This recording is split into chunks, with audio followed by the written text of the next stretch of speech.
Connected TV has been one of the fastest growing channels we've ever had on our platform, largely thanks to partners and clients like some of the folks on this panel. So we're going to take a few minutes this morning to talk about some of the trends we're seeing in Connected TV right now from the inventory side, from the buy side. We'll have a panel discussion, then we'll open it up to questions from the crowd at the end of this. So first off, I want to introduce my panelists. To my left, we've got Jason White, who's the SVP and GM of Global Programmatic Revenue at CBS Interactive. We've got Leisha Bereson, the VP and Group Director of Programmatic at Canvas Worldwide. And we've got Mark Rotblat, CRO at Tubi TV. Thank you guys for joining us. Thank you. So the first question I have for Jason and for Mark is around consumer shifts. I imagine in the past few years, you've seen more consumers move into streaming. There's been a huge change your business has had to go through. Can you talk a little bit about what that shift has been like, how you've tried to address that? Mark, I imagine it's probably a bit different for you, just given that you guys started as kind of in yeah. feet first. So we were part of a big, large traditional linear corporation. And this started like 7-8 years ago, where we sat down with them and talked about the tide that's coming, the Netflixes of the world, AVOD, SVOD, and then just started laying down the train tracks and producing original content. CBS News was one of the first ones that we produced when it came to Apple TV, Roku, everything OTT. But then we quickly got into doing originals and all access. And that vision was kind of executed on about 6 years ago, because we knew that that's where consumer behavior was going. And from our perspective, we don't care where consumers are consuming content. We just need to be where they're consuming content. So the investment and the strategy and the vision started back then, and we've just laser focused on it since. Yeah, and so Tubi started in streaming, so there's no traditional linear portion of the business. But I think some interesting trends from our side. So last year, in total, we grew almost 4.5x. I think it was 4.3x in viewership growth. And some of the things that are interesting trends are that when I started with the company, it was January of 2018. I think 65% of our viewership was on the TV. The remainder was mostly in mobile, very little desktop. Now it's a little over 80% of the viewership's on TV. So really rapid growth towards the big screen. It was always a majority, but to see that in just a year and a half is pretty incredible. So one of the things I think is really interesting right now is the split between ad-supported TV and subscription model. And you have a lot of big companies who are moving into the subscription side of saying, pay $5, $10, $15 a month, the Netflix model for an ad-free experience. What's your point of view on where that's headed? Jason, you guys offer both models today. How have you seen consumers? What's the pattern there in terms of how people are signing up for CBS? Yeah, it's a special segment in terms of there are people that are going to pay more, and they want to pay more because they don't want ads. And at first we kind of saw people over-index on that, but then as we start to cross the chasm on people cord cutting or moving away from cable, you're seeing people that are used to that trade-off and are very comfortable with it pay for the moderate ads. We're actually seeing a lot of growth in that regard. So the future's bright for AVOD. Yeah, I mean, for us, the future of TV is free, and it's not something that just happened overnight. Tubi started in 2014 as a consumer app, but before that, it was AdRise, which was providing technology to studios and media companies and doing both ad-supported as well as subscription. And at AdRise, the company realized that people didn't want to download dozens of apps to get their content, and free seemed to be the right future. That was a bet then, and people thought the company was a little crazy. But what we're seeing is that play out, that people don't want to subscribe to 5, 10 different apps. In fact, I think Parks and Associates put that the average American household in 2020 will subscribe to just 2, and that leaves things wide open for companies like us. But it also puts a lot of pressure on these new services that'll be launching, whether it's Disney or Warner and others. So what does the average consumer who uses Tubi TV look like? I imagine they're probably using you. They may also be using Netflix or HBO Go or other services. What can you tell us about what that audience looks like that's using that kind of service versus Yeah, the majority are cord cutters and cord nevers, but I'd say 40% of our audience actually does have a cable subscription. They are media enthusiasts, so they tend to subscribe to Netflix, maybe one other service. They actually bounce around a lot with others, like maybe they have HBO, and then they binge watch Game of Thrones and they turn it off. They have Hulu for a month or so, they turn that off. And we're kind of that warm blanket to get everything else. We hear that when they use other services, it's a little bit more, that heady series, but they don't want that all the time. And so that's really what the consumer is doing on Tubi. And otherwise, it looks like the US. I think that a lot of us in this room that live in the coast, that focus in media, that have higher income, forget that 90% of Americans shop at Walmart. And that person is they want all this media, but they're also value-centric, and they're tired of the 16 to 20 minutes of ads on television, and they're totally happy with that trade-off of having ads so long as it's a lighter ad load and also, not annoying. Leisha, from your point of view on the buy side, we're seeing consumers move to streaming in a pretty big way.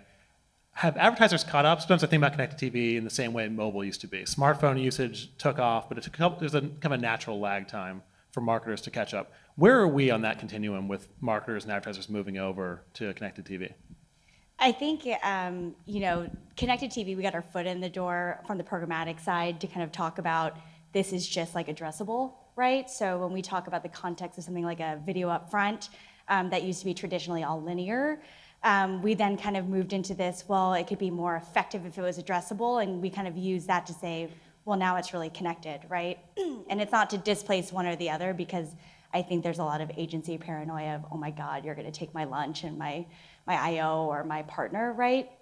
So now we've kind of started to show the consumer trends of how people are consuming, and it was easy to make the case, but now I think we're having to face the issue of, okay, where's the inherent overlap across all of these different streaming, TV types in the household? So really, it wasn't a hard sell. I think everyone sees the behavior. It's just now, what do we do with this mess we've got ourselves in? And so as budgets move over, do you see them, are they coming from linear TV budgets? Are they coming out of the existing digital pie? Are they coming from programmatic? Where do the TV budgets that you see going into streaming come from today? Yeah, it's like a mishmash of everything, I think. It depends on how much I can bother the strategy director that's available at the time to kind of sell them really quickly. But it's kind of both parts, right? So there's a lot of easy transferable stuff that I think we issued upfront IOs for that was a no-brainer to consolidate in programmatic, especially as we talk about holistic reach and frequency and kind of more advanced targeting and transparency. But there is a little slice coming from the New York budget, which I think a lot of people are not happy with, but it's kind of where it has to be, I think, from the consumer perspective. So you mentioned the upfronts, new fronts, those are all happening right now. I know most of you have been traveling to New York for some of those events. For the entire panel, what are the broad trends you're seeing this year with the upfronts? How big a role is programmatic playing as people are cutting $100 million TV deals? Yeah, I mean, from our perspective, we'll transact our inventory any way an advertiser traditionally wants to buy it. But when we look at it from all access, it's bought the traditional way. We're seeing that continue. A lot of interest in programmatic guaranteed, so that has been on the table. We haven't really ventured into private marketplaces in our full episode inventory. We really haven't had to, because that mechanism is just different. That may change in the next couple of years. We're starting to see some of that in CBS News, for example, because supply outpaces demand there. We'll have big, huge spikes in events, and we need to fill that inventory with something, and that's where we've been more experimental with private marketplaces. But right now, the demand and the supply ratio are very solid when it comes to our full episode stuff. So it's the traditional way that advertisers and marketers are used to buying, but getting more into programmatic guaranteed, programmatic guaranteed audiences, locking in those audiences on our inventory. For the PMP stuff to really kind of get traction, we think that we need to have as good of an understanding on audience as the advertiser has. And that's something that we've talked about, probably for the past couple of years. So the more that information is kind of traded back and forth, and we can start understanding what the availability of users are on our quote-unquote canvas, and we're not just a canvas that advertisers want to buy. We can canvas. Cha-ching. We can start to predict that accurately, and that maps more to the world that we're used to, like on the linear side, the way upfronts are traditionally done, so that we know how much content we can produce, and because there's an equation of how much dollars are coming in, how much do we produce on content. So I think we have some work to do on that, but I think I'm confident we'll get there. Yeah, the upfronts are interesting. I think you guys make it hard on us as agency people. You guys tend to have, what kind of happens, and this is an issue with fragmentation when you have a specialization group in the agency, right? So the linear team will meet with their New York counterparts from the broadcast side and kind of talk about what they can secure from an inventory perspective up front. The digital investment teams will meet with their direct sellers as the FEP extension. And then the programmatic team gets their separate programmatic spiel on PG and PMP. And what's shitty is that if our agency people aren't talking to each other, which they sometimes are not, they're kind of all coming together and saying, hey, we really want CBSI. And the client says, well, just pick one. We can't have it on the plan 3 times. So it requires a lot of coordination that I think as agency people we're not used to doing because it was just so separate. But when you're talking about connected TV as an extension of linear broadcast, it gets really nuanced. And we have to have a lot of really difficult discussions with our partners to talk about what is your priority, what is your waterfall setting, how much do we have to secure through PG to kind of make sure that we're making good on our upfront investment. And I think from the programmatic side, it's actually really hard for us sometimes to kind of go into the PG route. It's quite technically difficult, but it also sometimes we see a lot of lack of control. And so we've kind of been having to do this thing where we're trying to negotiate PMPs as much as possible, but knowing that PG secures the inventory, and then setting really strict parameters with our partners to make sure that it's going okay, right? Because a lot of the times it'll just turn off, or it'll overspend in a day when it should have been a month, or whatever it might be, right? So I think from the upfront perspective, it's been a lot of really difficult conversations and educating ourselves internally on how that inventory is actually allocated. I think that's a great point. So something we've seen is, and those in the room who may not follow all the acronyms, PG, Programmatic Guaranteed, meaning 100% fill type deals. Private marketplace is typically referring to things where you're adding more decisioning and choosing which ads you buy. One trend we've seen is seeing more advertisers saying in the upfront, I'm willing to commit $50 million this year for this streaming inventory, but I want to run that through programmatic pipes. So I want to buy that on a DSP. I want to use my audience data to do that. How much are you guys seeing that trend pick up? Jason, it sounds like from your point of view, there needs to be more technology built on the sell side to help you.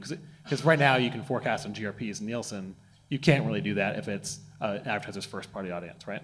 That's right. 100%. We've had those conversations, but again, it's kind of challenged in that regard. And then also on the PMP stuff, from an advertiser quality perspective, there's obviously quality brands, but you're talking about VAST versus VPaid and size of the ad. There's some of those nuances that are really kind of dialed in, kind of in the more manual way. Maybe even some of the programmatic guaranteed stuff, categorization too. Especially when you're managing pods, it has to look and act like television. And we need to make sure that Chevy doesn't run next to Ford, and competitive separation rules are kind of honored. So. We're a DFP shop, so DFP doesn't pass some of those variables to some of the third parties that we work with. That's a challenge. Roku is trying to build a walled garden around ID. That's a challenge, particularly for the buyer, because the buyer wants to do all these global frequency capping things. So I think that there's a few technical things that we need to unpack. I think we'll get there. Again, once we have a solid understanding of what your audience is and what audience you're looking to buy, and what your level of intent is, that helps. We have some direct sellers in the back of the room right there for CBS waving their hands. That helps them understand how they're going to hit their number, what type of revenue they're going to have coming in. So our CFO knows how much we can spend on content. Again, coming back to that.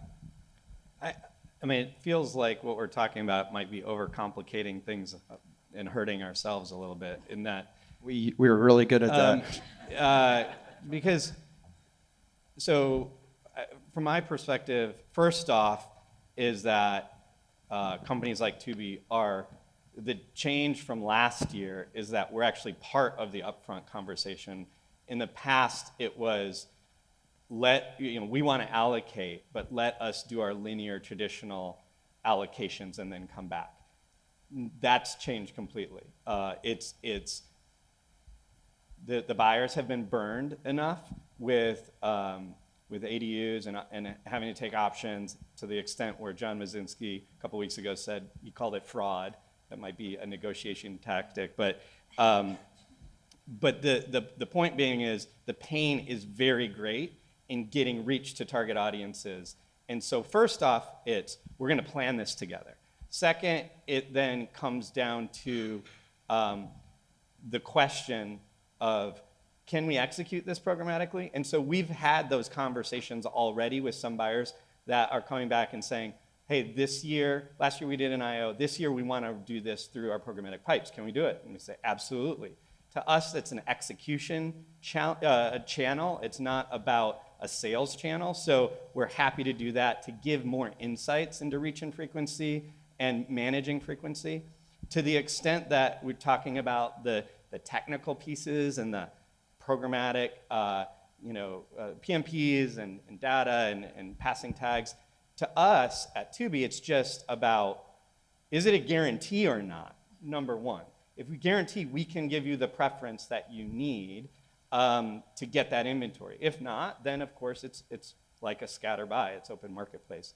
If you want to do have an allocation and then to the extent that you might not have the data determined yet that you're going to apply, just make that a part of it. That's kind of your first priority, but then everything else is your reach, which is the bigger pain point. So one trend we've also seen is, if you look back 2 years ago, you'd have a lot of brands and agencies going into that front and saying, I want to do an IO with CBS and IO or direct commitment with Tubi and with Hulu and everyone else, most of that living in silos. And I think that's starting to break down where we see more advertisers today saying, I want to buy more holistically across channels programmatically. I'm still willing to commit, but I don't want you, the publisher or content owner, deciding that. I want to control that, just like they do in the rest of programmatic. Leisha, from your point of view, what's driving that shift? Like, why are advertisers bought into that move from, so they're into streaming, great, now they're kind of migrating to programmatic version of connected TV. What's the driving force for them doing that? Like, what are the primary reasons they think about? I think when you talk about TV, I think we're really quick to respond with like a demo, right? And I think the way that we started to build our presence on the plan was to kind of blow that out of the water, right? So we were given initially a goal of, hey, can you run with, like a Roku or a Hulu or whatever, and get us adults 18 to 54, and make sure they get a frequency of at least 5. And it was like, yeah, that's like the entire internet. I'm happy to do it, but maybe we start to iterate and change the plan. And we ended up, after that point, growing the investment by 3.5 times and shifting the goals to really brand equity lift, with an informed reach and frequency model, and it was kind of across a couple of library deals, right?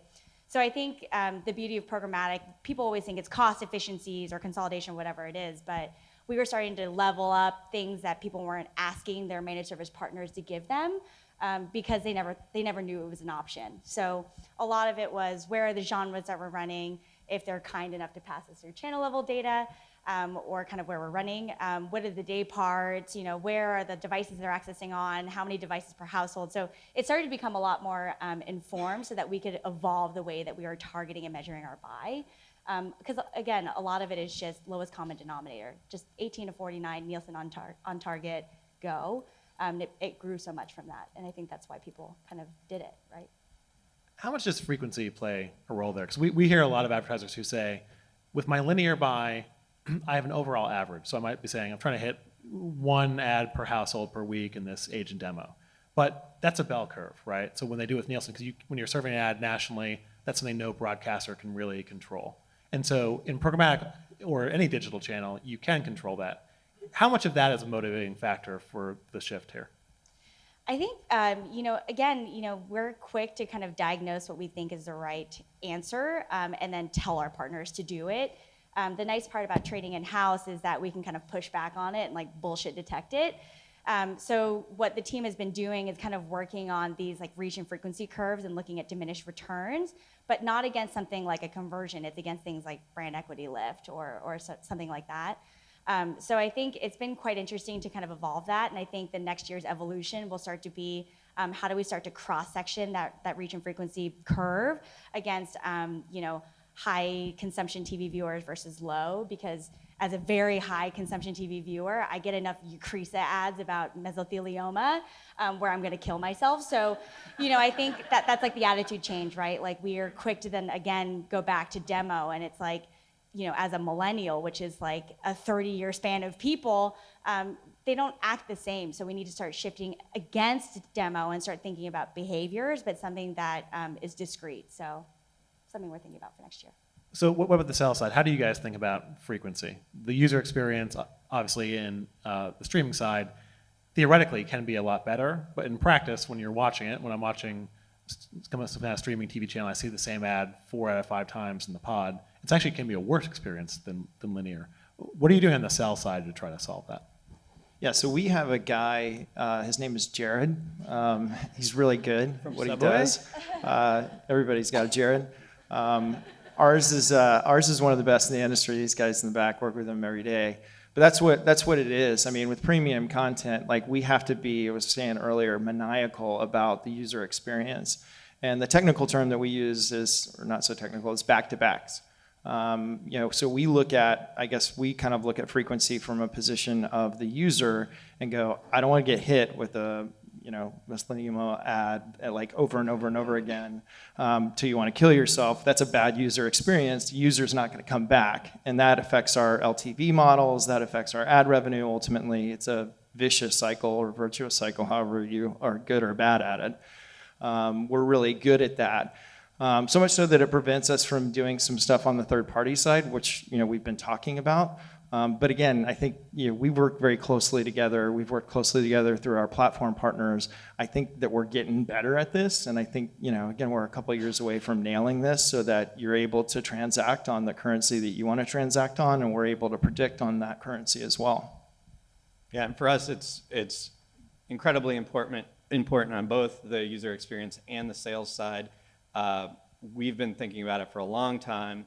We actually, after if an advertiser has, let's say, a 3 frequency per day, we actually will kind of lower the priority after the second ad is served, so that it doesn't just end up back to back to back. So we're actually adding in an hourly frequency cap, because that's what we found people care most about. The annoying part of frequency is when you see the same 5 ads in the same order, pod after pod after pod. Not that you saw the ad twice or that you saw it even 4 times in a 3-hour session. It's just about that repetition. So we manage for that. We'll always also work with the advertiser to get multiple versions of their creative. Sometimes we manage the same thing in terms of the pod, making sure that we have different advertisers in each subsequent pod set. But also, if an advertiser is spending a lot of dollars, we'll work with them to get some variety of creative as well.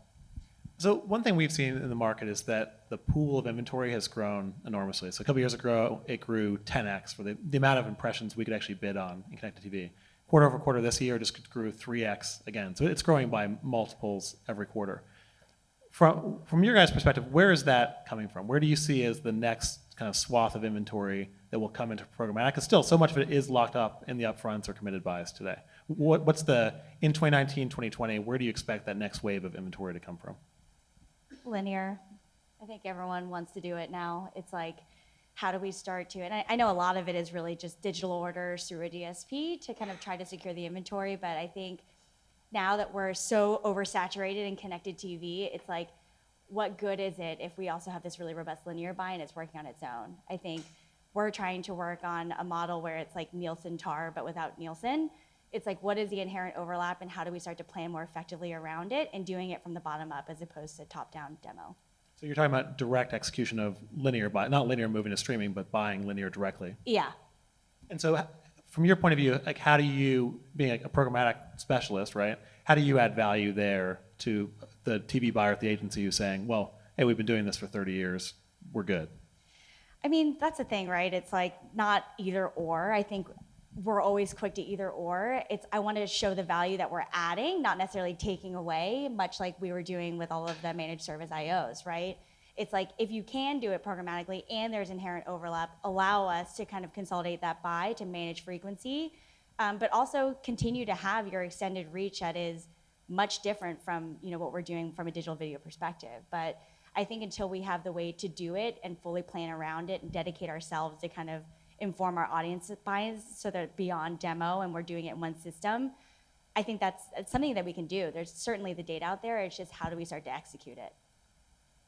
Sell side, what about you guys for thinking of where's the next path for inventory growth come from? Is it live? Is it sports? Yeah, I mean, live sports is always a huge investment for us. We've locked up our commitments as we always do with the Masters, NCAA, NFL. I think we have a Super Bowl 2 years from now, so that's huge. Another OTT app that we've invested on that platform is kind of like the news version of sports, CBS Sports HQ plug. But it's all coming from OTT. All the original programming that we're having, I think we're going to have 12 or 15 original programs next year, which is huge. It basically doubles from where we are today. Twilight Zone plug this year. So all of it's like exploding on that platform for us because we do see some of that shift from linear. I mean, it's not as fast as a lot of people talk about. I like what the TV Rev guys have put out there. They're still like 80% or maybe a little shy of that. People that are watching linear television are getting it through their cable subscription or their cable bill. And it took us 30 plus years to get to that point. It won't take us 30 years to cross this chasm, but again, remember the Walmart example that Mark was laying out. There are a lot of folks across the country that don't even have cable still. So, but the growth is going to come from that like slow burn. Yeah, and speaking to that, for us, it's a lot about the platforms themselves. We're on 20 different platforms, including Comcast X1 boxes. Cox boxes, and there's others that will be launching, and so by being on such a diverse set of platforms, including those that have cable subscriptions, that's a big area of growth. Comcast,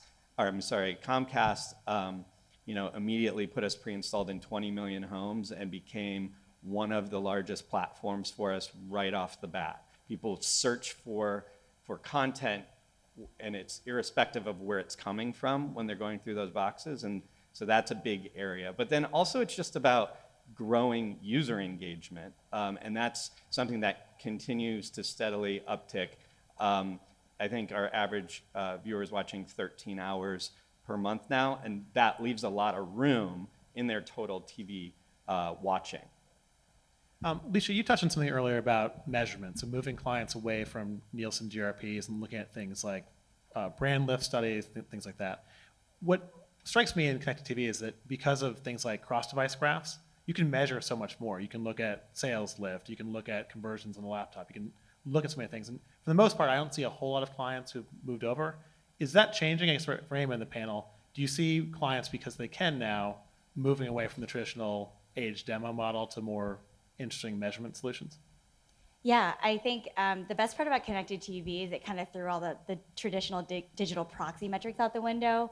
I think when you had a brand campaign maybe 5 or 6 years ago, it was like viewability and video completion rate, and it's like not really happening on connected TV right now. So we've started to look at something like a video upfront. We're trying to make it performance brand. So right now, short term, the client only really cares about lift on brand equity metrics. So we've started to embed our measurement, that measurement system into what we're optimizing towards and doing correlational analysis against quartiles and frequency curves. But in the long term, we're also starting to present things like first touch attribution credit to, the end all shopping plan. So traditionally, brand and performance, or brand and, the CPA buy have been really separate because they have separate clients, they have separate budgets. It's completely separate. But there was all this brand building happening in the marketplace, and then we wouldn't talk to them again until they were 0 to 3 months in market, and it was a complete waste of the money that was being spent on brand building. So we would start to bring, engagers of that video upfront campaign and put them into the performance campaign and start to look at first touch attribution credit to CPA. So I think the clients, at first it felt awkward to kind of think about a branding buy as CPA, but I've just been calling it performance brand, right? So we need to find something to optimize to, otherwise it's just full on delivery and volumetrics, and none of it means anything really, so. I love that. I think, because from my perspective, I still see a lot of Nielsen, but the innovation, I think, is actually happening within the agencies and the analytics teams. No, because if you look at the tool providers, it's going to be hard for them, I think, to have a brand buy-in to just their service through them selling it. I think it's going to have to be the agencies having that service layer, maybe with choosing which tools, but to say, let us do this. We'll show you Nielsen, but we'll show you these other things that will move the needle. Because from my perspective, a lot of it, the big pain, I mean, the stab, the shot, the gunshot wounds are still about the reach that's declining, and so we just get pushed for Nielsen, but you guys can bring it to a different level. Yeah, we're investing heavily in attribution because of that. And from our perspective, we get, it's AVOD to SVOD. The more subscriptions that we have, we're playing in the first party world. And as that grows, subscribers grow into the millions and millions and millions, we're able to work collectively in a partnership with our advertisers to really, get better at attribution and nail it. So we're investing heavily in that next couple of years. Cool. One question I have is, from the clients we look at, when they're applying audience data, so they're applying first-party data they're applying third-party data. In many cases, they're bidding super aggressively. They'll pay a higher CPM. But then I see other advertisers who are very price sensitive, right? They're saying, well, I'm buying it direct from CBS for a $20 CPM. Programmatic should be the same. When it's a narrower audience, it's more valuable to them. They've layered in the data and the decision, they should be willing to pay more. Are they? How are the price conversations shaking out with regard to when you get more? Because otherwise this whole thing breaks down. If you're going to get the same price from programmatic as everything else, it's probably not going to work for you financially, right? Yeah, I mean, we've seen in the news examples that we were talking about earlier, where we have played in the private marketplace world, we've seen prices where we've set floors, and we've seen prices come in above rate card, because there are some advertising. But that comes down to scarcity, and that's what I was talking about earlier in terms of us collectively knowing more about our audience, and you're looking for certain needles in the haystack because they are using audience targeting. Help us help you, and potentially lock those in. But we have seen prices come in higher because of the scarcity of the users that they're looking for. I think, it's not about programmatic or non-programmatic. It's about guaranteed or non-guaranteed. Right. It's about addressable or demo reach. And so if it's a guaranteed buy, the programmatic is the way you can execute all of that. And if it's a guaranteed buy going for reach, you're going to get better pricing than a non-guaranteed. That's basically scatter. And data costs more because that adds a layer of cost, complexity, and scale gets narrower. So those are the factors. Those have been axioms for a while. I mean, spot market, or scatter is always usually priced higher because of, again, scarcity, and we are willing to make trade-offs for guarantees. And that's why the upfronts are the upfronts. I think it's interesting because as a trading group, we have to make sure that, my team can come to work tomorrow. So we also have to put, our commission on top.